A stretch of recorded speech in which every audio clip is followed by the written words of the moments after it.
Добрый день, дорогие друзья, с вами Андрей.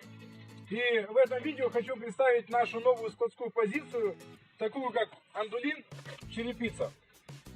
На сегодняшний день у нас на складе уже на постоянной основе есть красная черепица и коричневая.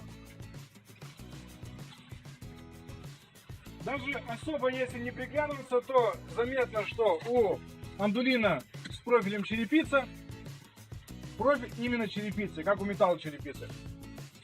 Там у нас есть Андулин, можно будет сделать пару фоток. Андулин с обычной волной, вот, она отличается. Гвозди на эти листы, они идут такие же самые, как и к обычному волнообразному листу. Также хочется отметить, что на сегодняшний день производители Андулина отлично поработали над качеством покраски, качеством самого листа. Поэтому оно ничем в принципе не отличается от обычного стандартного волнообразного листа. Так что если вам более по душе профиль металлочерепицы, но хотели бы получить кровельный лист Андулина, пожалуйста, можно приехать, приобрести. Данная позиция есть в наличии на складе. На этом пока все. Благодарю за внимание. Пока.